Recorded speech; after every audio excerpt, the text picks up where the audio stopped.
Hotep, Anku Jasaneb. I am very glad to be here, and thank you all for coming out to hear my presentation this evening. Du'au, du'au, du'au. Can you hear me? Because I have a mic on.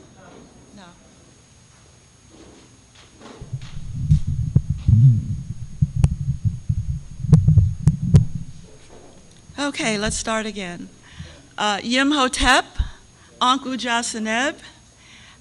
Yim Hotep means come with satisfaction. Anku Jasaneb means life, prosperity, and health to you all. Thank you. Du'au, du'au, du'au. That's thank you, thank you, thank you for having me come out this evening to Detroit to talk about the book of Peret Imheru. That topic was chosen for me by the Detroit Study Group. And since you had been listening to Brother Ben Levy talk about the Bible and the Qur'an, I guess they thought that it just would follow that we would also talk about one of the sacred books from Kemet. So it's an exciting book, and I'm sure you all are curious about it. So that's my topic for this evening. I have a PowerPoint presentation I'm going to be showing as I talk along, and I actually forgot my to put my PowerPoint presentation on my flash drive, and so the geniuses of technology here fixed it up for me so that it would work. One second, just gonna. The book that I'm going to be talking about this evening is called The Book of the Dead by Wallace Budge. I said that because many of you have perhaps already read this book, owned this book, tried to get through it in reading it and trying to understand it. I'd just like to see a show of hands of how many people have actually attempted to read this book or have this book. Where's the transmitter? Where's the transmitter? It's in the back. I'm not trying to make it. Okay.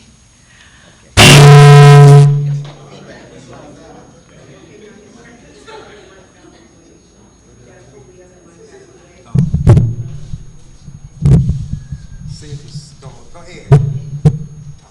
Okay, is that good? Yes. Wonderful. Just wonderful. Dua. Okay.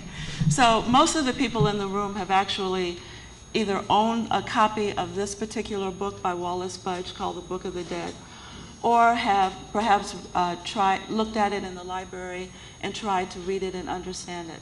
So what I would like to do this evening is try to shed some light on what the book is really about, the meaning of the book, and the purpose of the book. That's the most important thing, the purpose. What was it used for, and could it be of any value for us today?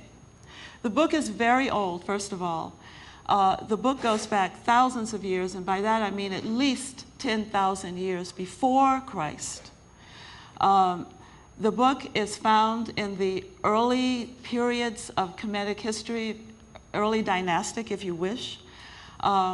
And it's found written just chapters or parts of it on the pyramid, in the pyramid texts, inscribed on monuments and inscribed on papyrus, and in a lot of different places, just individual chapters.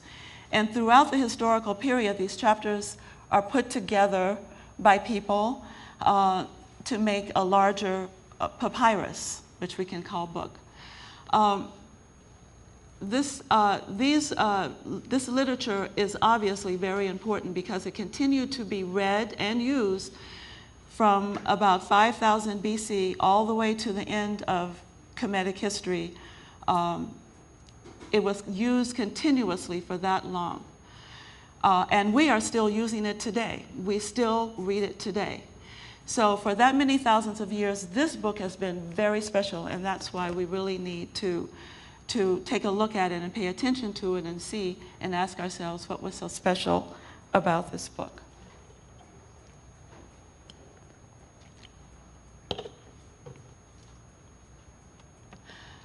The book is written in Medu Necher, for those of you who may not know that.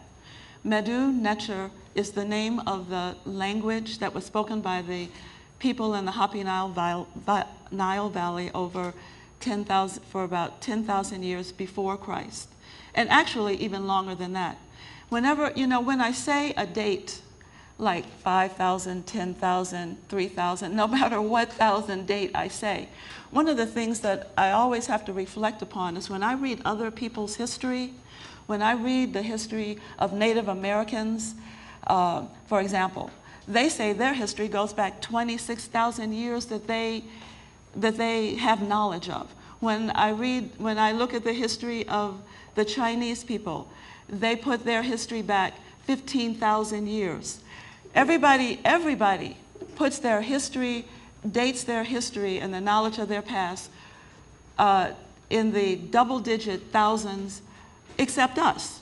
When we struggle with trying to deal with, should it be 3,000 BC, should it be 4,000 BC, should it be 10,000 BC, we struggle with something totally ridiculous, and everybody else on the planet pushes their dates back very far.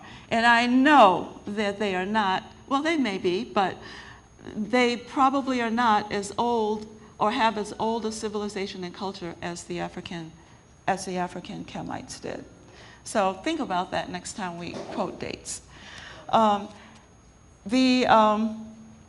not going to talk about all of the different versions of the Book of Coming Forth by Day. I think I want to just kind of get into it, but I need to start by saying, one, it is not the Book of the Dead. It is not the Book of the Dead. It's nothing about death in this book, even though Wallace Budge and others call it the Book of the Dead. It is actually about living, and it's actually about the living and living and living again in the next life. It has nothing to do with death. That's the first thing we need to know. And I'm going to show you the title of the book and the papyrus and all of that in a moment. So let's just, in Kemet, there were no holy books like the Bible and the Qur'an. That's important. There were no holy books like the Bible and the Qur'an.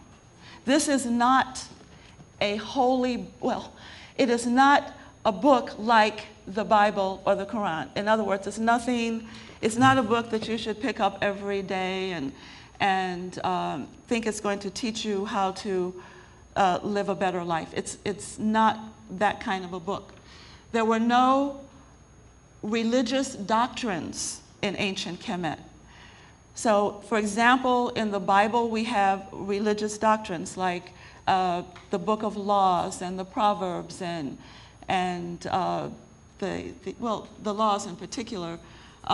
There's nothing like that. This book is not that. This is not a religious doctrine.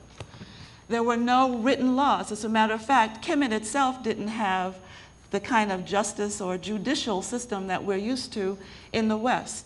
They did not have any written laws. Their society was based upon living life according to the principles of Ma'at. And Ma'at, which we're going to talk about in a moment, was the basis or the foundation of their society. And it was not written down. Ma'at is not a book of written laws that the society is supposed to follow. There was no comprehensive history, written history of a people.